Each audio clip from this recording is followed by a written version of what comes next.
Hi, welcome to our channel of IGNOU Audiobooks. Indira Gandhi National Open University, School of Continuing Education, Certificate Programs, Certificate in Nutrition and Child Care, CNCC, CNCC-1 Nutrition for the Community Economics of Food, BLOCK-1 Basic Concepts in Nutrition 1, Unit-3 The Macronutrients-II, Proteins and Fats. 3.1, Introduction. In Unit 2 you learned some aspects relating to two categories of macronutrients, i.e. carbohydrates and water. This unit will cover another two categories of macronutrients, i.e. proteins and fats. Like carbohydrates, proteins and fats are also organic compounds. This unit discusses the nature, functions and food sources of proteins and fats. In addition, the processes of digestion, absorption and utilization of proteins and fats in the body are also discussed. Objectives.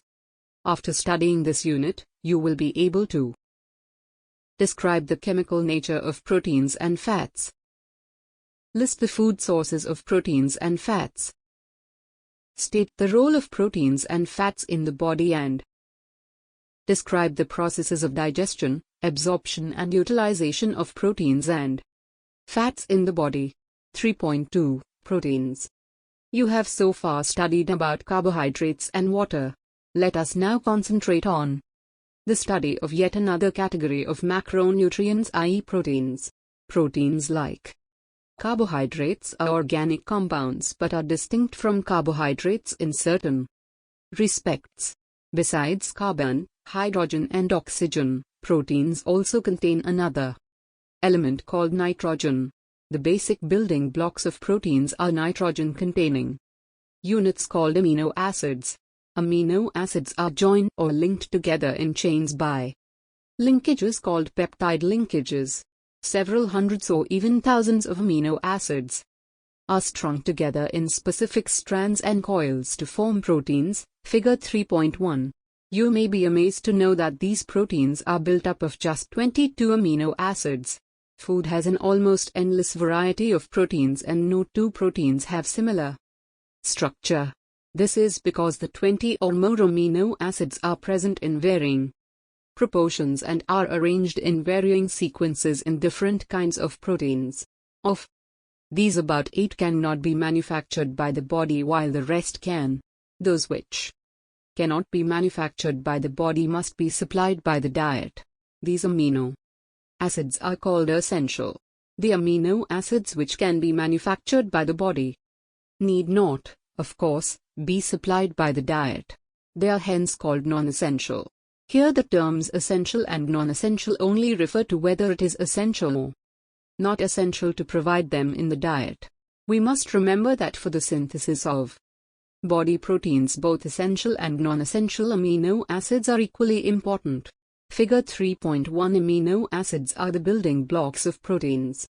Table 3.1 lists the essential and non-essential amino acids. Look at the screen for table content. The quality of food proteins depends on the number and the proportion of essential amino acids contained in them. Proteins are obtained from both animal and plant foods. The proteins in animal foods are of good quality because they contain all essential amino acids in the required amounts and proportions. On the other hand, the proteins in plant food generally lack one or two essential amino acids and, therefore, are not of good quality. For example, cereals are poor in lysine and rich in methionine. On the other hand, pulses are poor in methionine and rich in lysine. When cereals are combined with pulses in the same meal, then the quality of protein improves. Protein quality of plant foods can be thus improved by the combination of one or more kinds of foods of plant origin. If you look at the traditional Indian diets, whatever the region you may belong to, you will find many dishes which are prepared by using either a cereal pulse combination as in dosa, rice, urad dal, dal roti, rice dal, or cereal animal food combinations as in dalia, milk, broken wheat, rice fish. This is one of the ways of improving the quality of food proteins. By a judicious combination of foods of animal and plant origin, you can Ensure that the protein consumed will be of good quality. You must remember that even small amounts of animal protein with vegetable protein in a meal greatly improves protein quality. Food sources. Here is the list of some of the rich sources of proteins.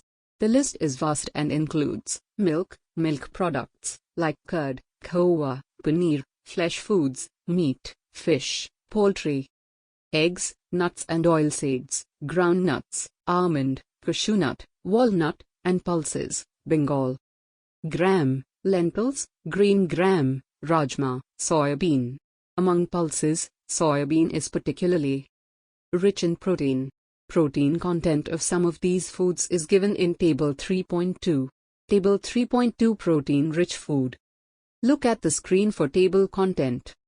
If you look at the current prices of foods of animal origin like meat, fish, poultry, you will find that most of these are very costly. The only animal foods which are relatively less expensive, though expensive as compared to plant foods, are milk and eggs.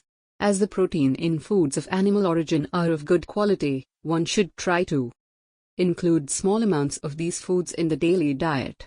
Milk is the only animal food used by both vegetarians and non-vegetarians.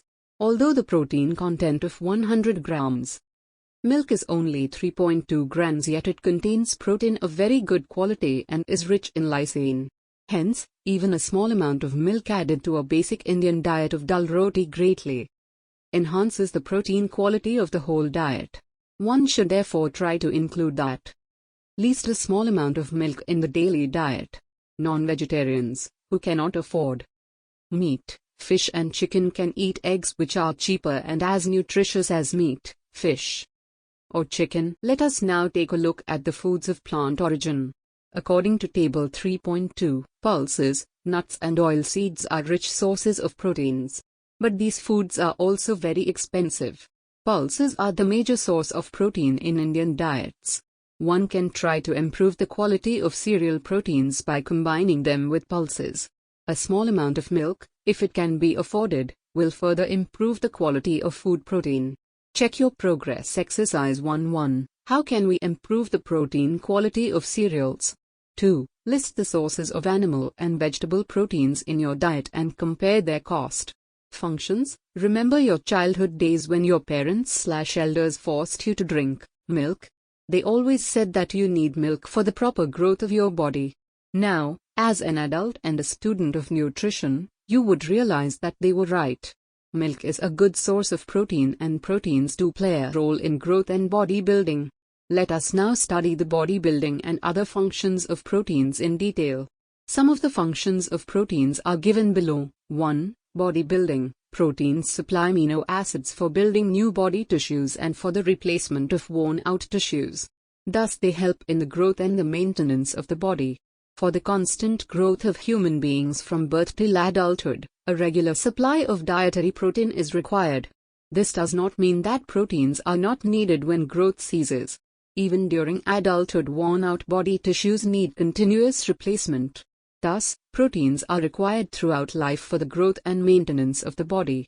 2. Proteins as regulatory and protective substances. Proteins are also part of some chemical substances essential for the regulation of vital body processes. You are aware of the role of enzymes in the process of digestion of food. All enzymes are proteins in nature. Like enzymes, hormones are also chemical substances vital for the regulation of metabolism as well as some other body processes. Some of the hormones, like insulin, are proteins. Antibodies which protect the body from illness are also proteins. 3. Proteins as carriers. Some of the proteins act as carriers and help to transport certain substances from one place to another. One prominent example of a protein carrier is hemoglobin, the red-colored protein-containing substance present in the blood. Hemoglobin carries oxygen from the lungs to various body tissues and carbon dioxide from body tissues to the lungs. 4. Energy-giving function. Proteins can also be broken down in the body to provide energy. Each gram of protein yields about 4 kcal. This, however, is not the major function of proteins and only takes place when the diet does not supply enough energy-giving nutrients such as carbohydrates and fats. Digestion. Absorption and utilization. Dietary proteins chiefly consist of proteins and small and large chains of amino acids. Digestion of proteins involves the breakdown of these amino acid chains to their constituent amino acids. Since saliva contains no proteolytic enzymes which bring about breakdown of proteins, protein digestion mainly occurs in the stomach and the small intestine. Pepsin, a proteolytic enzyme, present in gastric juice, breaks down proteins into smaller amino acid chains. But pepsin itself cannot complete the digestion of proteins.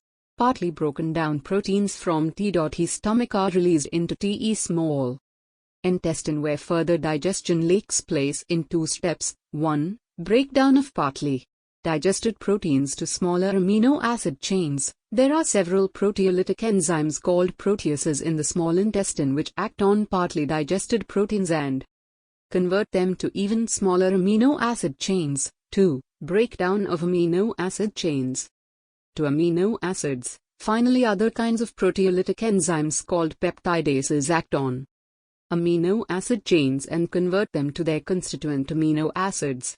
The metabolism of proteins is essentially the metabolism of amino acids, as these are the end products of the process of digestion of proteins. After digestion, amino acids are carried by the blood to the liver. Here amino acids are used in three ways. A. Some of them are used for building of blood proteins. B. Some are retained in the liver. And C. The rest enter the blood circulation as amino acids. Some of the amino acids remain in circulation and others are taken up by body tissues for protein synthesis whenever needed. It must be emphasized here that only proteins of good quality are maximally utilized by the body for synthesis of its own proteins. Foods of animal origin like milk, meat have proteins of good quality. This is because the animal proteins have the right proportions and amounts of all essential amino acids. Food of plant origin, on the other hand, like wheat, rice and pulses, have protein of poor quality because they generally lack one or more essential amino acids. Thus the amino acids present in proteins of good quality can be used optimally for body protein synthesis. On the other hand, proteins of poor quality are less likely to be used for tissue protein synthesis. These proteins, amino acids, are more likely to be used for other purposes including release of energy. Like glucose, amino acids can also be oxidized or burned till the body to produce energy. Check your progress. Exercise 2. I. Fill in the blanks. A. Blank are the building blocks of all proteins. B. Pulses are lacking in the amino acid blank and rich in blank. C. A good quality protein has the right blank and blank of all essential amino acids. D. Amino acids in proteins are linked together by the blank linkage. 2. Indicate whether the following statements are true or false. Correct the false statements. A. Cereals contain relatively poor quality protein. True/false. B. The energy-giving function is the major function of proteins. True/false. C. All hormones are proteins. True/false. D. Hemoglobin is the red-colored substance present in the blood. True/false. C. Combination of cereal and pulse in a meal greatly improves the quality of protein. True/false. You are listening to this audiobook on Audio Learn IGNOU 3.3. Fats. Fats, like carbohydrates, are compounds of carbon, hydrogen and oxygen. However, they differ from carbohydrates in structure and properties. The term fat includes fats and oils which are greasy in feel and insoluble in water. In addition to fat and oils, there are certain fat-like substances such as cholesterol which are important in the body. You can learn more about cholesterol from box 3.1 given at the end of this section. Let us first discuss the chemical nature of fats and oils. The major constituent of all fats and oils are fatty acids and glycerol. The fatty acids are composed of a chain of carbon atoms with other elements like hydrogen and oxygen. Some of the common fatty acids are palmitic, stearic, oleic and linoleic acids. The fatty acids can be classified in 3 categories on the basis of chain length. There are shorter chain fatty acids, 10 or fewer carbon atoms, long chain fatty acids, 12 to 20 carbon atoms, and very long chain fatty acids, 20 or more carbon atoms. Whenever we talk about fats and oils, we come across terms like saturated fatty acids, unsaturated fatty acids, and essential fatty acids. What do we mean by these terms? A fatty acid chain of specified chain length, in terms of number of carbon atoms, has a fixed maximum number of hydrogen atoms.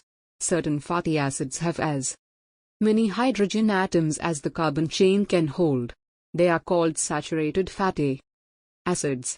On the other hand, unsaturated fatty acids have the capacity to accommodate more hydrogen atoms, i.e., some hydrogen atoms are missing from the carbon chain. Now let us learn about the essential fatty acids. There are 2 fatty acids which cannot be synthesized in the body. These fatty acids have to be provided in the diet and are referred to as essential fatty acids. These are linolenic and linoleic acids. Both these fatty acids are unsaturated in nature. You may recall that fats and oils are made up of glycerol and fatty acid. In fact, a molecule of fat or oil has 3 fatty acids and a molecule of glycerol.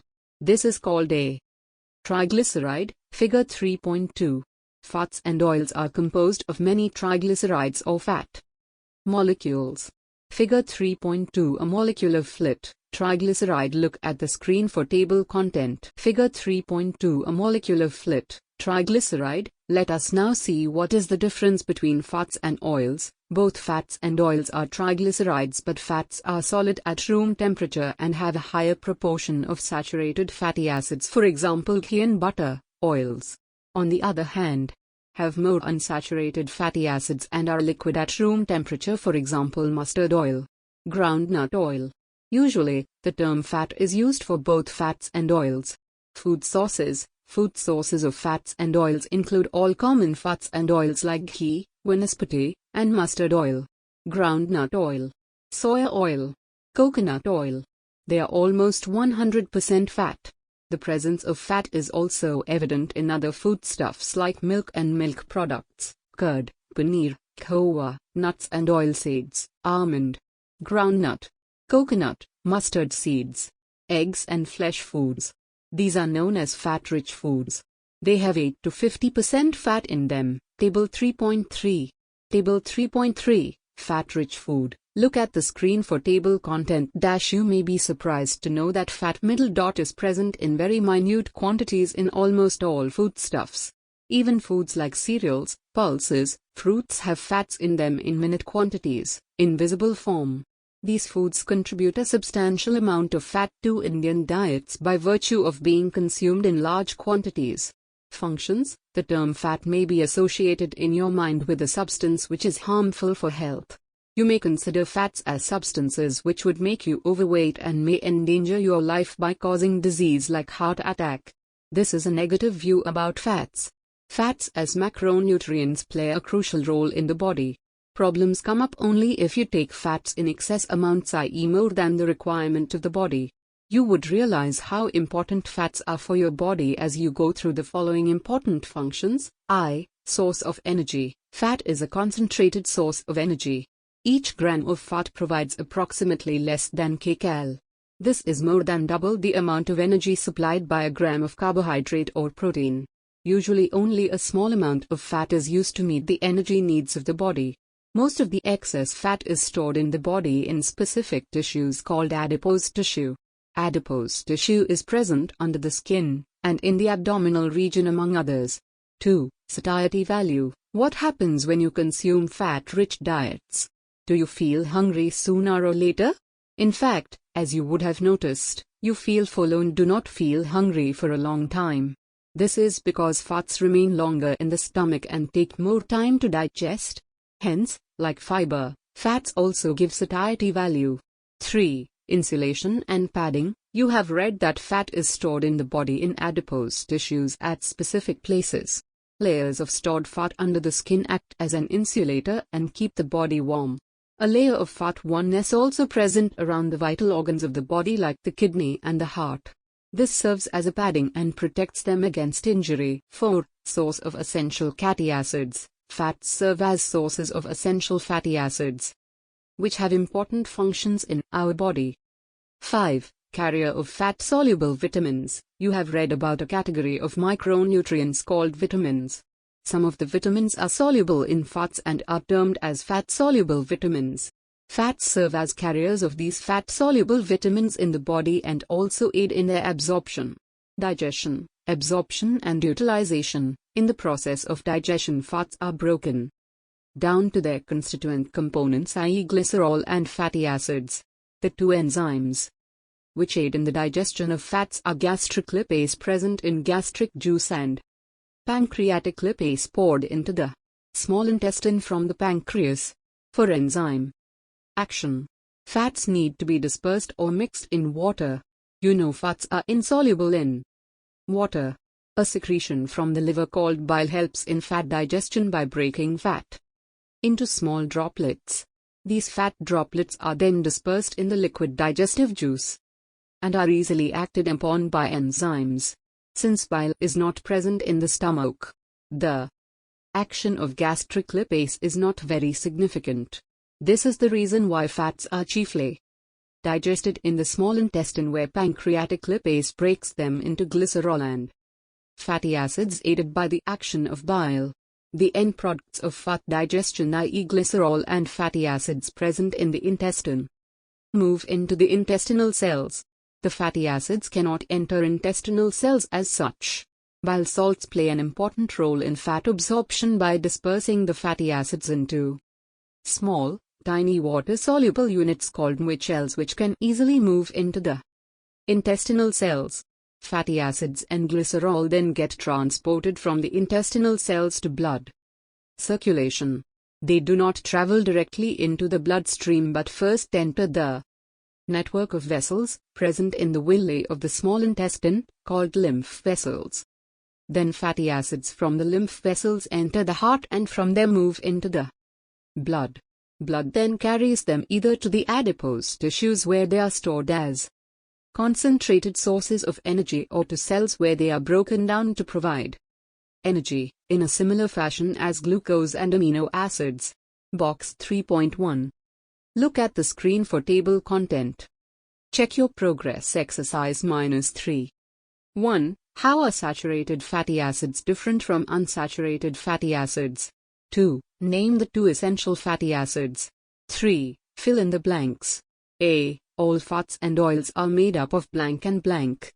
B. Each gram of fat provides approximately blank kcal. C. The amount of energy supplied by a gram of fat is blank. The amount of energy supplied by a gram of carbohydrate or protein.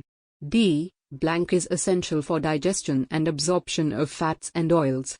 E. A molecule of fat has blank fatty acids and a molecule of glycerol, and is called a blank. You are listening to this audiobook on Audio Learn IGNOU 3.4. Let us sum up. The discussion in this unit is on 2 categories of macronutrients, i.e., proteins and fats. You have read that amino acids are the building blocks of proteins. Food and body proteins contain 22 different amino acids. These 22 amino acids are classified into 2 categories: essential and non-essential amino acids. The quality of food proteins depends on the relative proportion of essential amino acids present in them. As animal proteins generally contain enough of all the essential amino acids needed by the body, they are considered superior in quality as compared to plant proteins. The quality of plant proteins can be improved by combining plant foods with other plant foods or animal foods, for example cereal pulse combinations or cereal milk combinations. The end products of protein digestion in the body are amino acids, which after absorption are utilized for several functions in the body. The chief function of proteins is growth and maintenance. Fatty acids are the chief constituents of all fats and oils.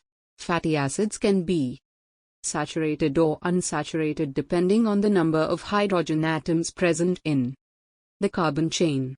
A molecule of triglyceride or fat is made up of 3 fatty acids and 1 molecule of glycerol. During the process of digestion, triglycerides present in the food are broken down to their constituent fatty acids and glycerol. The fatty acids released as a result of digestion are concentrated sources of energy. 3.5 Glossary.